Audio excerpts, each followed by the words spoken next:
My wife was an office worker at my client's company. At the time, being young, I was drawn to her quiet demeanor.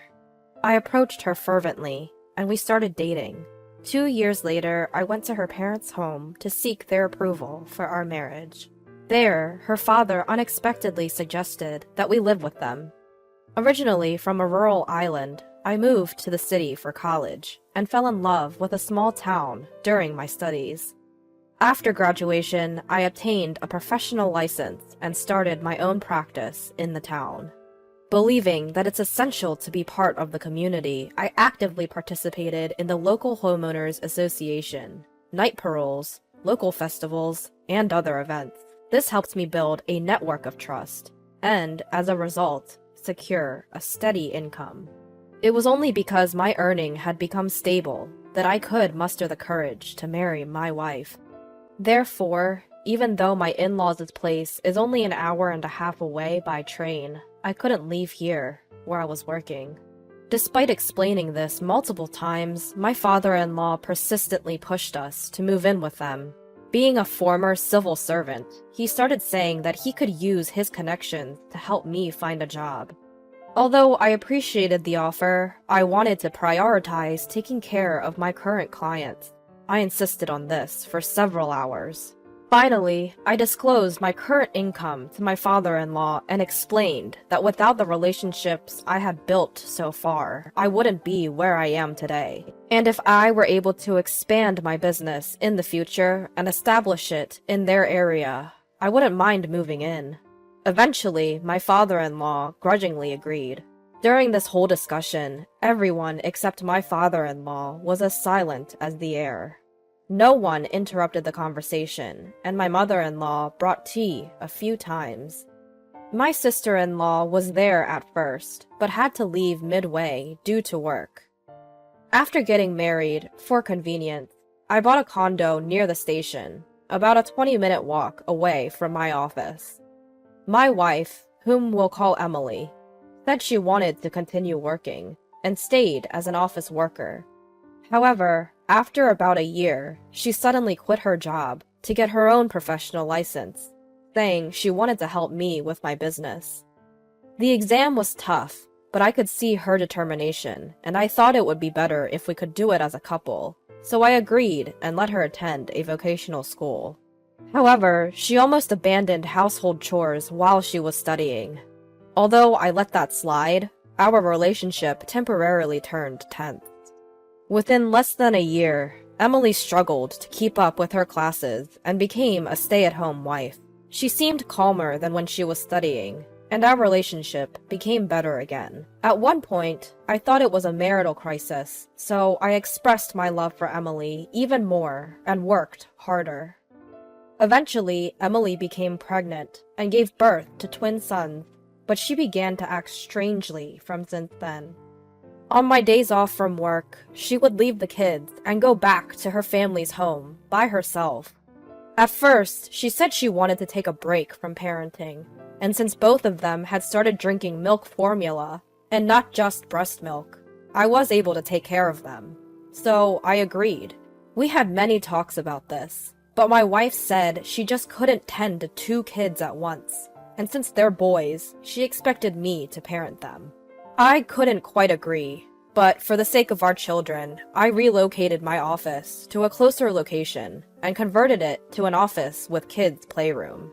We've been visiting my in-laws about once a month, but the last time we went to, my in-laws just wouldn't let us leave.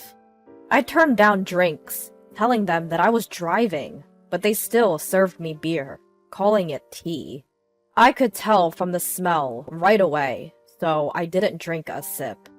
By the time our children were 3 to 4 years old, they weren't attached to Emily at all and stuck to me instead.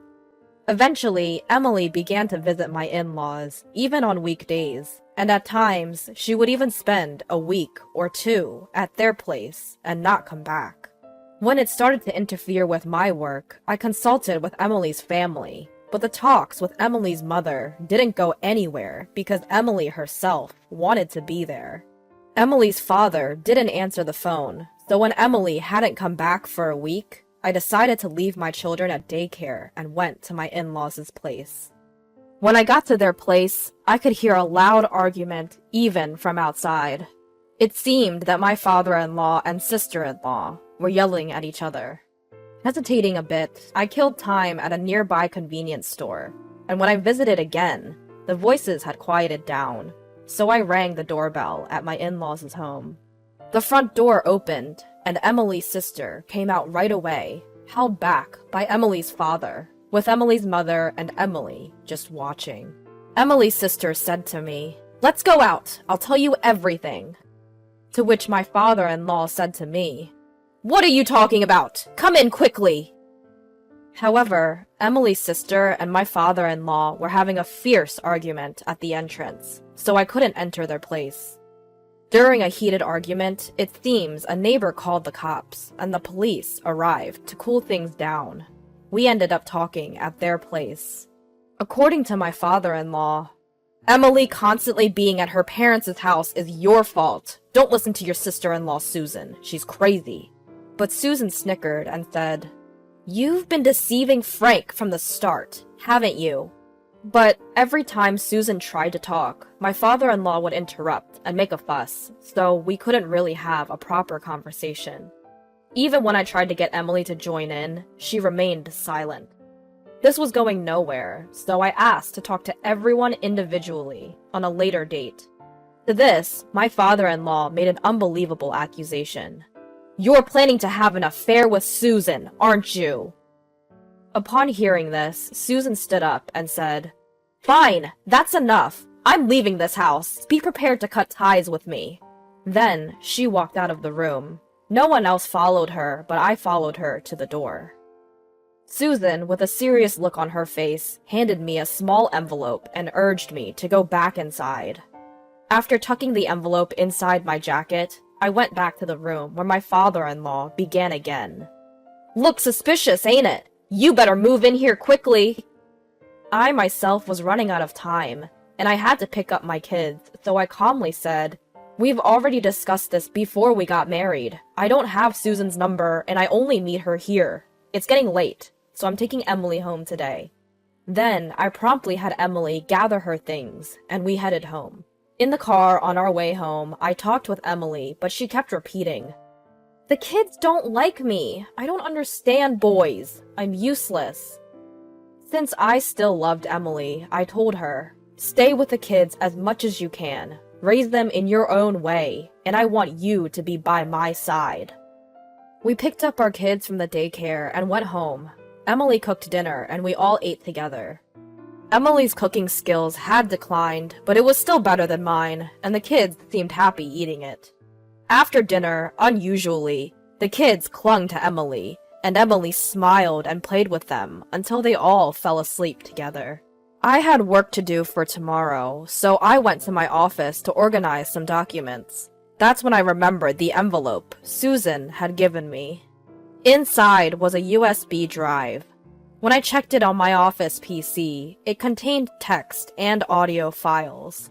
The text file was a summary of my father-in-law's living together plan.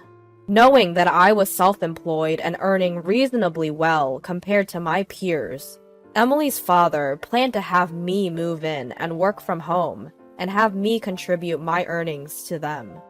Despite the initial disagreements when we first met, my father-in-law seemingly believed we would eventually agree to live together, and had even bought a luxury car on loan. However, he saw no signs of Emily and I moving in. So Emily's father had the idea to get Emily a professional license, but her failing the exam thwarted his plan. Still, Emily's father couldn't give up on my income. After Emily gave birth, he came up with a plan to take Emily away from me and manipulated her to get her on his side. Since there was still no sign of us moving in, my father-in-law thought that if he could push the kids onto me, even on weekdays, we would have to rely on them. However, I had set up a childcare room in my office. The next step, apparently, was to keep my wife Emily at home, waiting for me to buckle under the pressure and suggest we live together. The voice file recorded my father-in-law bragging to Emily, Emily's mother, and Emily's sister about the plan, as well as insults towards me and Emily when things went wrong. Emily's mother accepting this, Emily agreeing, and threatened to Emily's sister when she tried to intervene. There were also commands telling Emily to get her hands on my money and to bring that money over, to which Emily only responded with, "Understood." But Emily's sister's opposition was also recorded. Lastly, there was a separate message from Emily's sister, and there was something shocking written there. Apparently, in that house, if they stood up against their father, he would punish them by starvation and economic abuse. Emily's sister often stood up to such a father, and every time she did, she received unthinkable harassment, such as being denied meals and not being given lunch money. Emily, who grew up seeing this, obediently obeyed her father. To stand up to her father, Emily's sister had been learning judo from the upper grades of elementary school. Of course, Emily's father didn't provide the money, but because she was good at it, a police officer relative allowed her to go to the police station dojo. When Emily's sister was in her first year of high school, she was almost assaulted by Emily's father. Of course, in a sexual way. But Emily's sister, who had been training, fended off Emily's father, and it seems there was never another attack after that. However, the way Emily's father looked at and behaved towards Emily was strange, so Emily's sister suggested Emily learn judo as well. But Emily gave up as her parents were against it. After graduating high school, Emily's sister got a job and saved as much money as possible. The plan was to eventually take Emily and run away from their parents' house. But Emily, who was raised too obediently, didn't know how to stand up for herself. I have a feeling Emily's been assaulted by my father-in-law when she was in high school, but there's no evidence. When Susan was at home, Emily would cling to her. So, when Emily one day told her sister that she had someone she liked and had been asked out, Susan was truly surprised. At first, Susan would secretly watch them on dates. If he turned out to be a weird guy, she was ready to rescue Emily right away. When my father-in-law proposed the cohabitation plan, she thought I would be alright because I had strongly refused. But after seeing Emily's father's obsession, Emily's sister thought it would be best to leave some evidence for the future. Now, Emily might be assaulted by our father, Susan felt, and she wants me to help Emily as soon as possible. She is sure she can protect herself, so she only wants me to worry about Emily. If I still couldn't trust her, she had written instructions to call her work number from a public phone using an alias. Although I did trust her, I had some questions and needed to confirm a few things, so I called a few days later. Susan provided a few more details. The reason she told me to call from a public phone with an alias was because she suspected there might already be a wiretap in the office. The alias was also taken into account in case I didn't call from a public phone. And then I was told to take a moment, gather my thoughts, and get back in touch once I was ready. Emily stopped mentioning wanting to go back to her parents' home and started staying at our place. We started having little conversations gradually, bit by bit. A week after the upheaval, I came home to find Emily and our sons genuinely laughing together. It was the first time I'd seen a smile on Emily's face. I couldn't help but burst into tears. That night, Emily made a confession. She opened up about her past, her inability to defy her father, how her sister had always been there to protect her, and the times she was assaulted. Her sister shielded her whenever she was around, but her father took advantage of the times when she wasn't. She had believed that she couldn't defy her father. She was scared of men, but strangely enough, I was an exception. When I confessed my feelings to her, she was genuinely happy, albeit with complex emotions.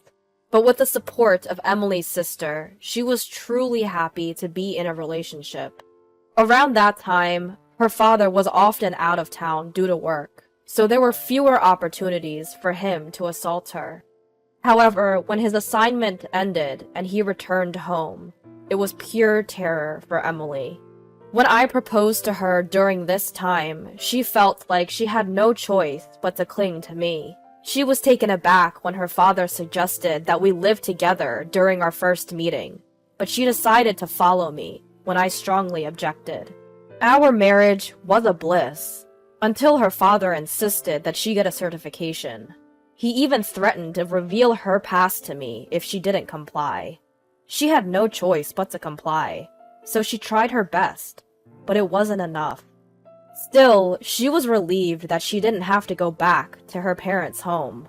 Life with me was simply delightful. She was genuinely happy when she became pregnant and we had twins. Initially, Emily's father seemed fond of his grandchildren, which put us at ease. We thought he had changed. But Emily's father hadn't changed after all. He began to separate Emily from me and our children. She was yelled at, threatened, and forced to return every weekend. Eventually, Susan moved back to her parents' home, probably to protect Emily. Then, Emily was told to abandon childcare and household chores on weekdays and dump the kids on me. As she obeyed from being threatened as usual, I set up a daycare room in my office. She said she had never felt such despair. Even though she blamed herself, to her, it seemed as if even I was trying to distance myself from her children. And then one day, my father-in-law assaulted her. Despite placing a large package in front of the door and doing her best to defend, it was in vain. Just when she was about to give up, Susan, who had sensed something was wrong, entered the room. From then on, my wife had Susan stay in the same room, and she somehow managed to protect herself. The day I went to the scene of a quarrel between my father-in-law and Susan, it seemed her sister was urging her father to release Emily already. Of course, her father got angry and a fight ensued, and then I showed up. When we got home that day, she was overwhelmed with my accepting kindness, and at the same time sensed that I had heard something from Susan.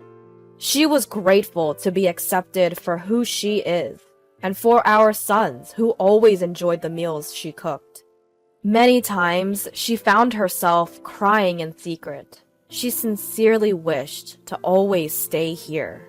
We spent all night talking and crying together. When our boys woke up the next morning, they seemed shocked, saying, "Dad, don't bully Mom!" Emily started crying all over again, and I joined her. Our sons didn't understand and ended up crying too. We explained that we weren't fighting, but we were just deeply moved. We took the day off work that day and spent a relaxing time as a family.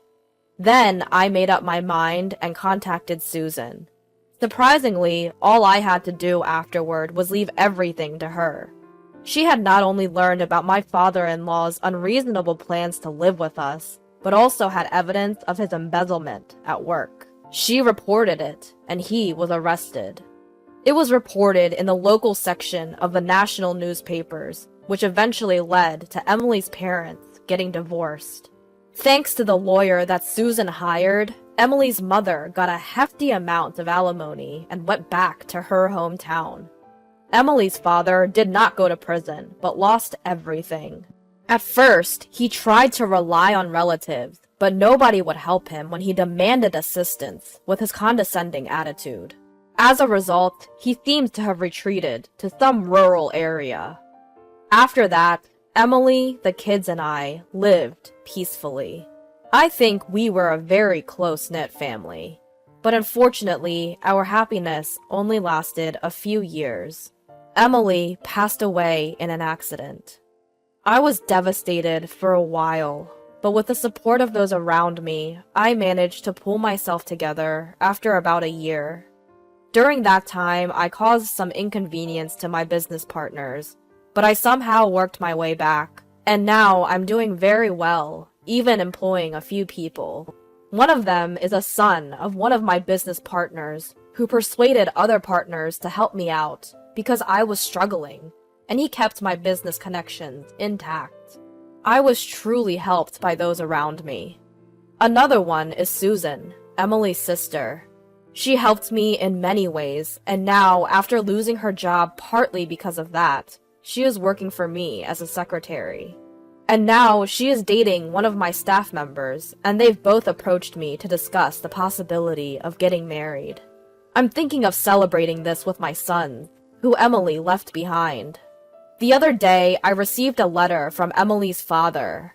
The content was all over the place, but to summarize, it said, "I can come live with you if you want, and send me compensation and travel expenses right away because I'm coming over." So I immediately had my lawyer send him a warning. At the beginning of the letter, he even apologized, saying, "I was wrong at that time." But he always sends a letter around the anniversary of Emily's death, saying, "It's been a long time now, so the statute of limitations must have expired, right?" He's probably still aiming for my earning. I'm aware that he's in a tough situation and is ostracized by his neighbors because of his bragging. Once our sons grow old enough, I think it's time to settle this myself. Of course, I won't break the law, but I need to show him a further taste of hell. Until then, every time I remember this man, I'm fueled to work harder and get a greater revenge at him. Emily must have had a tough time growing up, being abused by her father since young. Despite having her sister and me to protect her, the fact that she couldn't escape from her father's control might suggest that she was practically brainwashed. Sadly, she passed away early, but I believe that she had a happy time in her last few years, as she was able to decisively break away from her father and live peacefully with our children. I am nothing but grateful to Emily's sister, who gave me the opportunity to save Emily, and I want her to be happy for Emily's sake from now on.